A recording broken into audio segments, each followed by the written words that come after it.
In today's show, we're talking NBA Draft again, and I'm going to be joined by Max Carlin. We're talking Tyrese Maxey, Tyrese Haliburton, Obi Toppin, Isaiah Joe, Nico Mannion, Desmond Bane, Michael Bolton. Let's get to it. Let's get to it, indeed.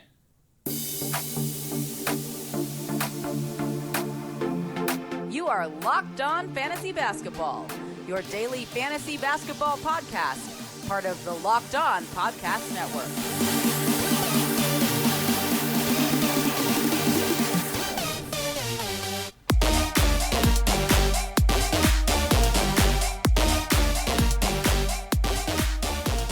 Hello and welcome to the Locked On Fantasy Basketball Podcast, brought to you by Basketball Monster. My name is Josh Lloyd and I am the lead fantasy analyst at basketballmonster.com and at Yahoo Sports Australia. And you can find me on Twitter, as always, at redrock_bball and on Instagram at Locked On Fantasy Basketball. As I said, we're going to be covering off some more NBA draft prospects today with Max Carlin of the Prep2Pro NBA Draft Podcast. So let's go and bring Max in right now.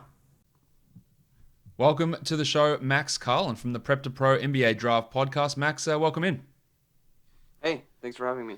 All right, so we had your co-host on last week. Now it's time to get your thoughts on some prospects in the NBA draft. So let's not waste any time and let's talk about some guys, as we do with all of these shows, players that you're a little bit higher on than others. And we'll start with Tyrese Maxey from Kentucky, a 20-year-old point guard who is 6'3", a guy that didn't really blow us away with his numbers in college. Like, how high are you on him? Is it are you giving him the Kentucky benefit of the doubt, or what do you think he can develop into in the NBA? Yeah, Tyrese Maxey is a guy who's in my second tier and has been since the preseason. I think that one of the key things that a lot of people miss with him is his track record as a shooter.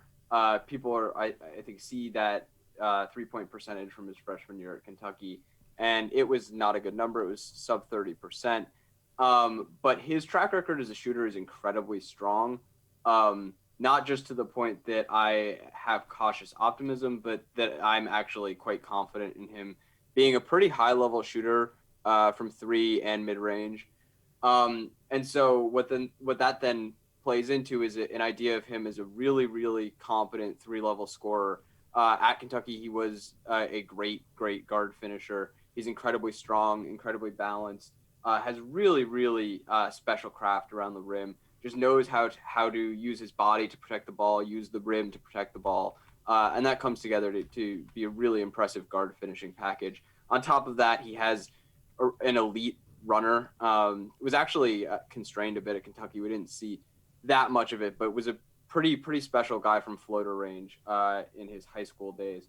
So that all comes together as a really, really strong three-level scoring package for him. And then on the defensive end, I think he's a guy who's underappreciated as well, just because he didn't have the flashiest numbers at Kentucky, didn't post huge steal and block numbers, but really, really rotationally consistent as a team defender.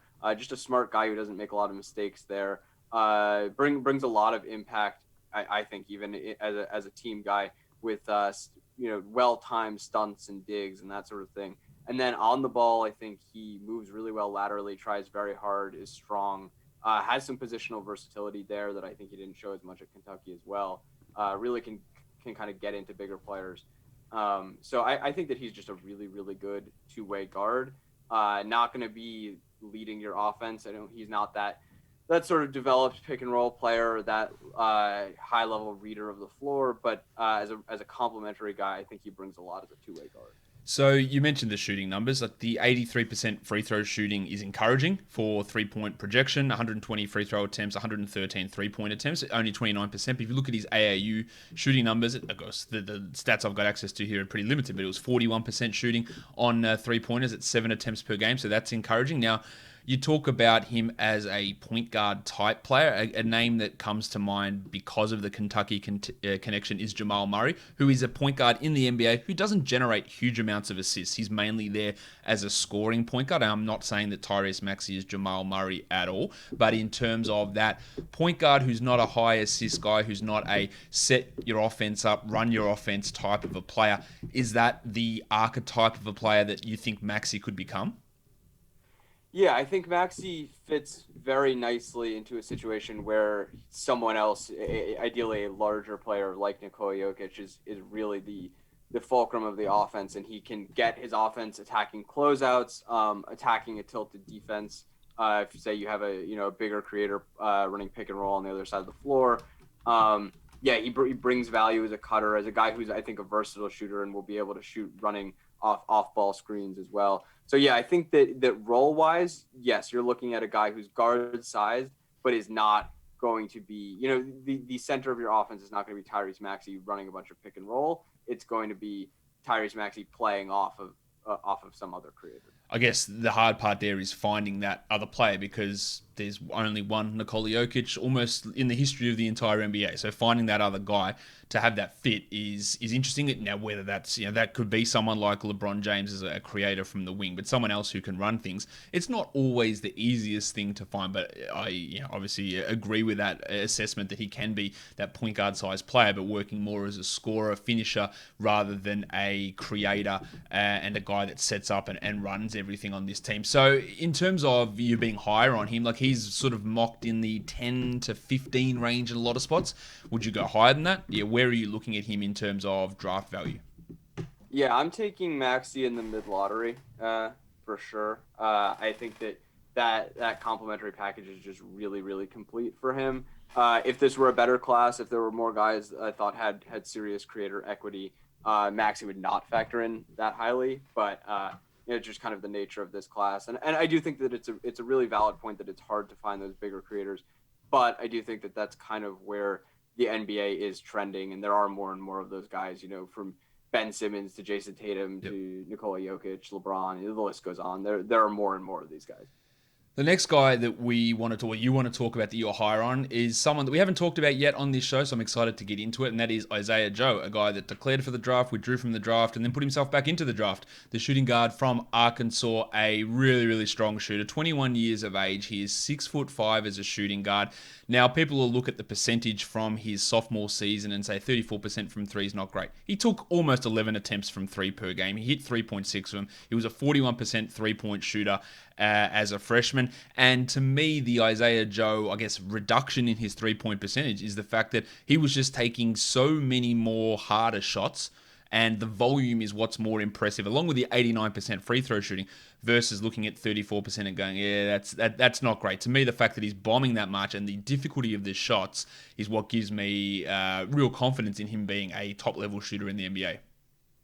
Yeah, Joe is a total gunner from three. Really one of the more prolific three-point shooters that we've ever seen in college basketball. And the freshman year where he had the high efficiency as well was really up there with your Steph Curry seasons, Jamal Murray's freshman year, some of the great three-point shooting seasons in college history. But I'm not too concerned about the percentages with Joe. I think he definitely needs to add core and lower body strength to stabilize them. He does need to rein in his shot selection a bit. I mean, he is very ambitious with his 3-point shooting, but the sell to me beyond a guy who's really willing to launch, and that comes off the dribble, off screens, really tough attempts with a lot of range. But it's all of the ancillary skills with him that are really appealing. He is, to my eye, a really exceptional defender. He is very active off the ball as a team guy, makes a very strong impact. He is definitely over ambitious at times, but he just makes a lot of plays rotationally as a help defender. I think it's highly valuable. And then I think that on the ball, he's an underrated guy because he has really good footwork. He moves very well laterally. Strength will be an issue for him there, and I definitely worry about the translation of his on-ball defense because of his strength. But definitely a guy who, if he can add strength, can imagine that really touching a lot of aspects of his game and allowing him to become a very consistent shooter, a very strong on-ball defender, make his off-ball contests as a help defender even stronger. There's a lot of I would say avenues to upside there. with him with some strength gains in an NBA strength and conditioning program. So he averaged 1.5 steals across his 60 college games, which is obviously a really strong number. The three-point shooting is there. The strength and the weight are a concern. I've got him listed here as 167 pounds, which is obviously pretty small for a guy that's 6'5". What else can he do offensively? Is there any creation? Is there any ball handling abilities there for him? Or is he just going to be a straight shooter? What's his dribble game like? Yeah, where does he fit into an offense that way? Sure, he can self-create space for jumpers. He has a really good step back. He's got the Harden-esque double step back down. He's got really good footwork on that. And just covers a lot of ground with it. In pick and roll, he is a pretty competent passer. I don't know that he really extends beyond pocket passes, but he's very comfortable throwing pocket passes. So not a lot of reads, but good with some reads. Just doesn't get to the rim a lot. I don't think that he's totally devoid of burst, but he can just get bumped offline due to his strength so often. He just never got to the rim either year at Arkansas, and that's a major concern. But a strong decision maker, a guy who can maybe run some pick and roll in the pinch, can at the very least get himself pull up jumpers that he hit at elite rates both his freshman and sophomore years. Even as the overall 3-point percentage dipped his sophomore year, he was still hitting pull-ups at an elite rate. So he's got a little bit of self-creation to him, but not someone who's going to be running your offense. So where would you take him? Because he's a guy that's maybe end of the first round, second round player in a lot of places. Is he a top 20 guy to you, or where do you have him? Joe is, just on the borderline of the top 20 for me. He's either 20th or 21st. But yeah, I would take him that late teens, early 20s range. So now let's talk about some guys who you're not as high on, and these are a couple of names that have appeared a few times on this podcast with the guests coming on, especially in this segment we talk about players that people aren't as high on. The first one here is another Tyrese. It's Tyrese Haliburton from Iowa State. We talked about him yesterday as well. People know my thoughts or my concerns, so let's just have yours. Like, why are you more down on Haliburton?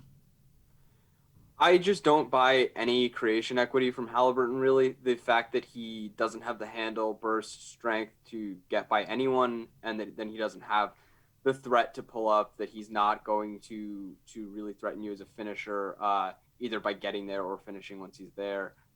Just a lack of strength and burst there, but also ambidexterity, I think kind of flies under the radar since there are some more notable guys, but Haliburton was intensely right dominant as a finisher. I think his only lefty rim attempts at Iowa State were on putbacks. And all rim attempts for him were very infrequent.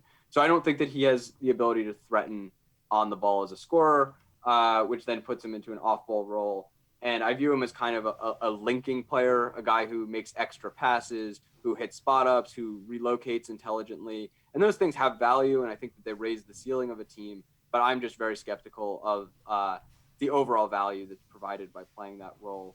It's a sort of similar story on defense. I think he's a guy who is vulnerable defending on the ball and pick and roll. And he does bring a lot of value, again, as a playmaker off the ball. But the problem you run into there is if you're a weak 6'5", I'm a little skeptical of the team defense impact that you can really bring. So I think he's a good player. He's obviously brilliant basketball intellect, but I just have a lot of skepticism that role is really conducive to high-level impact. Yeah, that's echoing a lot of the things that I worried about with him. If he has to run things, his inability to get to the rim, his lack of strength, his self-creation is all a concern with me for Haliburton. And he has been the name that has cropped up the most out of everyone that I've had on in terms of being lower than consensus. So maybe in the end, consensus ends up being lower than what it began anyway, because everyone seems to be down on Haliburton because there are people out there who are considering him to be a guy that might go in the top 5 and might be this franchise point guard type, but I have pretty extreme skepticism that that's going to be the case. So, we know that there's some point guard needy teams in the top 10, Detroit, the Knicks at 7 and 8 in particular. Would you, I think so much of it with Haliburton is fit, so I would hate it there, but say he would to go at number 6 to Atlanta and play off of Trae Young, is that a fit that would make sense? Is that too high for him? I think it depends entirely on how Atlanta intends to play going forward. If they want to stick with the Houston-esque usage of Trae Young, where he really is sort of the everything in that offense, and then you're just relying on guys to finish plays around him. Then Haliburton makes a lot of sense as a guy who can amplify advantages, who can make good decisions, who will help to generate good shots once the defense has already been compromised. I think he makes a ton of sense then. I worry a lot defensively. Trey is someone you've got to hide. Haliburton then is his backcourt mate. What are you doing exactly with him to sort of optimize him as an off-ball playmaker? I guess the idea would be that DeAndre Hunter is going to be handling top perimeter assignments always. I'm a little skeptical of that. But I think that makes sense as far as top 10 homes go for him. Like Atlanta, Phoenix, Washington, if you're going to take him that high, just somewhere where there are creators in place already. But I certainly would not take him as Atlanta. But it's less of a less disaster potential than Detroit or New York.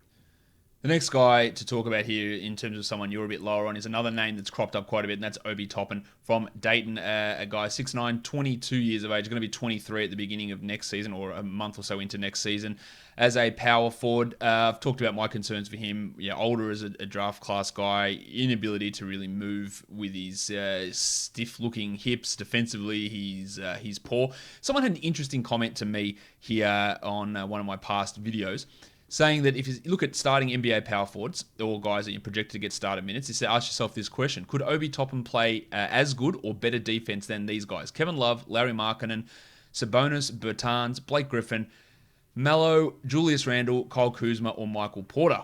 Now, how bad is his defense? Because those are some pretty poor defenders in that group. Now, I would say that his offense isn't at the level of most of those guys, but is he just significantly worse than even those guys defensively?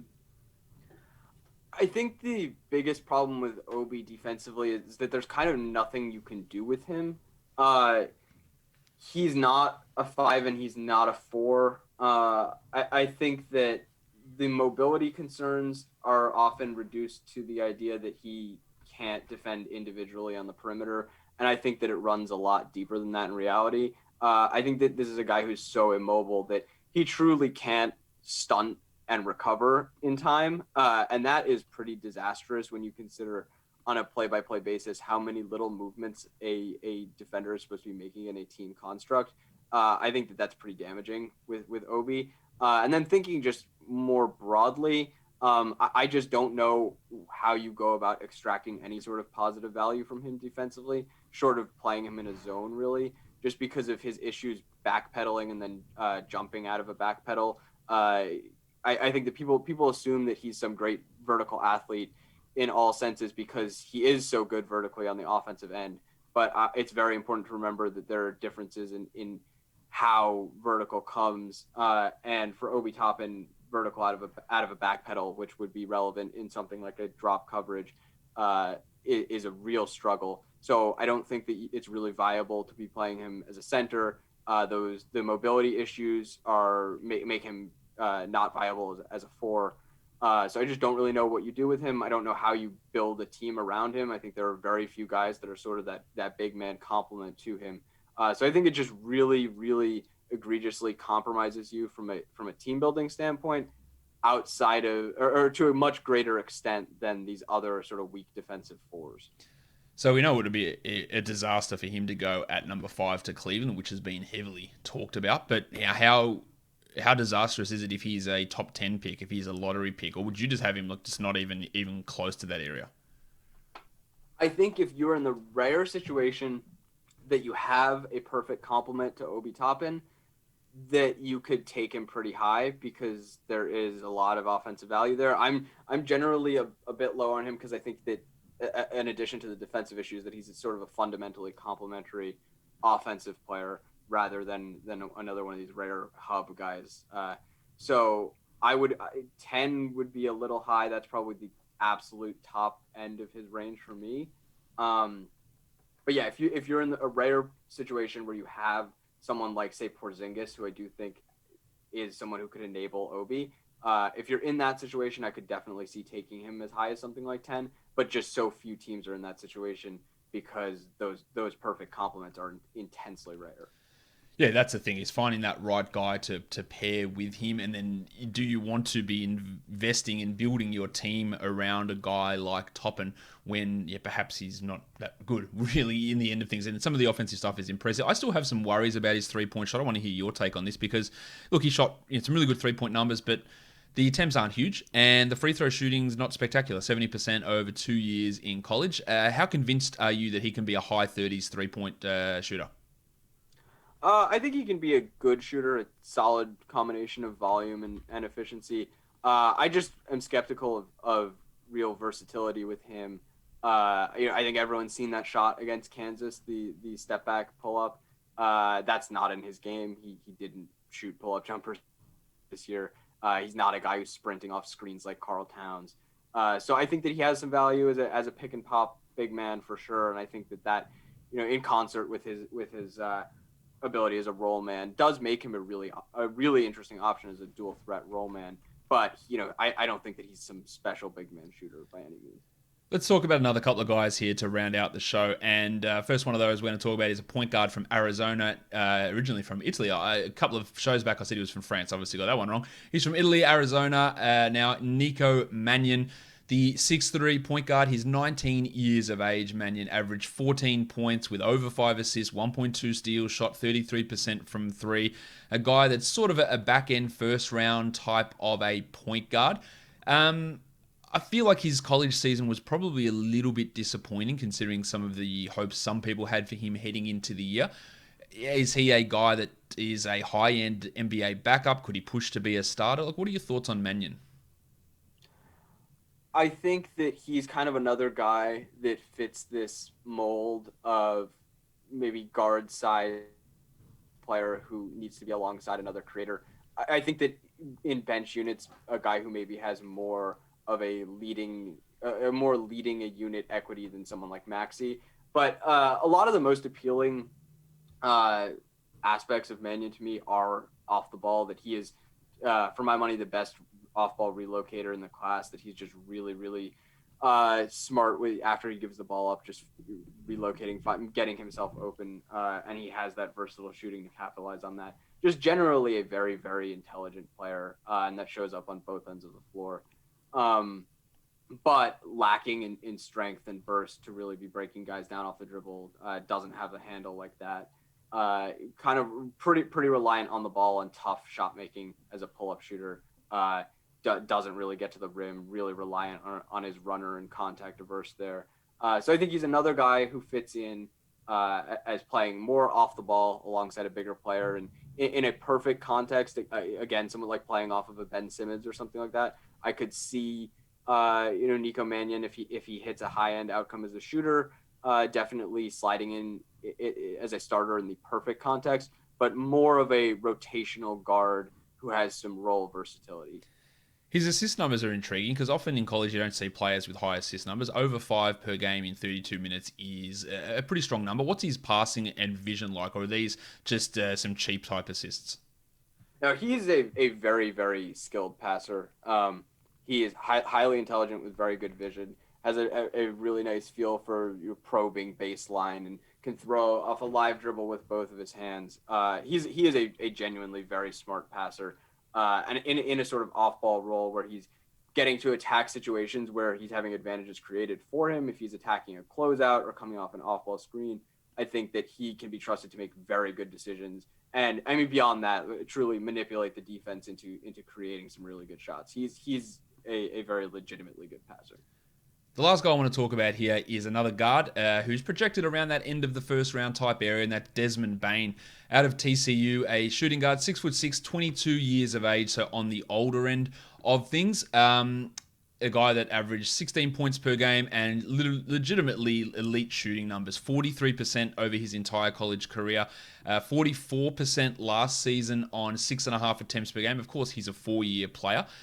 So that shooting is obviously impressive. He also had some good rebound numbers, some strong assist numbers, some good steal numbers. As you'd expect seniors to do, he really put up some big numbers across his final season in college and didn't do it on extraordinarily high usage, just 24% after being under 20% his first 3 years. So with Bane, those numbers are all good. Is it a matter of, hey, he really just exploded because he was older and more experienced than everyone in college? Because those first couple of seasons aren't overly impressive. Or is he a legitimate rotation guard who's going to be a high-level NBA shooter?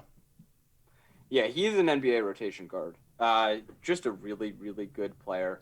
Like you said, highly reliable shooter with versatility. Can self-create for sure. Can shoot off the move. Really sprint into shots. Has range. Really smart team defender. Totally reliable there. I worry a little bit about him on the ball. He's just pretty stiff and immobile. But has strength to get into guys. Does try. Just a very solid all-around player. It really emerged in his senior year as a playmaker. He makes impressive reads on the ball, and he's not going to be a guy who's playing with the ball in his hands in the NBA. Just not that level of athlete.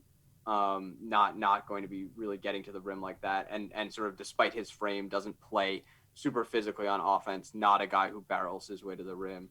But for a role as an off guard, definitely has plus playmaking. To go with really, really reliable team defense. He's a very good player. Bane is a guy, again, the shooting numbers are impressive, but I worry about the free throw rate because it was comically low. 13% free throw rate last season, and it went down in the last 2 years in college from 18 down to 13. Is he not a good finisher? Does he not try to attack the rim? Is he just shooting jumpers? Like, why is that free throw rate, which is a troublingly low number, why is it so bad? Yeah, if you think about Bane not in the context of what he looks like physically, and more along the lines of some just recent college combo guards who projected to be more off-ball shooters in the NBA, thinking Landry Shamet, Ty Jerome, he is very similar from a profile standpoint to those guys. He's not a physical player in spite of his frame. He's not a bursty player. He has a lot of issues as a finisher. He is highly contact averse, very, very short arms. He just is not going to be a high volume rim attempt guy ever. But that's not going to be his role in the NBA. He is not going to be a guy who's playing with the ball in his hands. He is an off guard. And then I think when you consider him in that role, then you're totally comfortable with him attacking closeouts.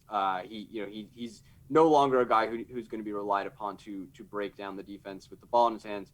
And then you take from that role that he did play in college some really competent playmaking, and I think it translates very well to making decisions on those closeout attacks. So I think he's a guy who's going to scale down, but he should scale down very well in a way that kind of mitigates what were his biggest issues in college. He's an interesting one, and a guy that's mocked pretty often at the end of the first round because of that shooting ability as a decently sized shooting guard. So I think that'll do it for us today. Max, thank you for coming on, and of course, tell everyone what you guys are doing over on the Prep2Pro NBA Draft Podcast. Yeah, we put out technically weekly episodes, but we really do about twice a week usually, and in the lead up to the draft, we're frequently upping it to 3. And then we're also going to be broadcasting live during the draft on Twitch. We're going to be doing a little, hopefully, replacement show for the typical cable broadcasts. So check that out. Follow the pod at Prep2Pro Pod on Twitter, and you can check me out at Max A Carlin on Twitter. Go and follow Max and subscribe to his podcast. He's in Ben's podcast as well, Prep2Pro Draft Podcast. Some great stuff over there. Max, thanks for coming on the show with me. Thanks for having me.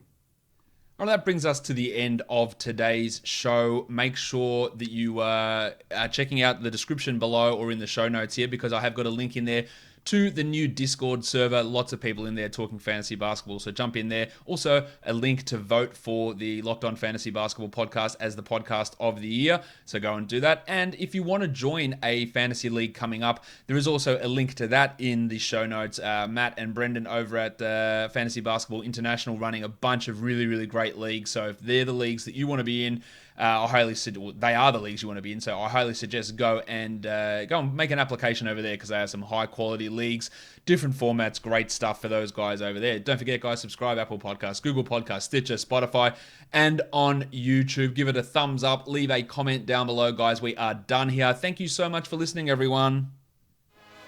See ya.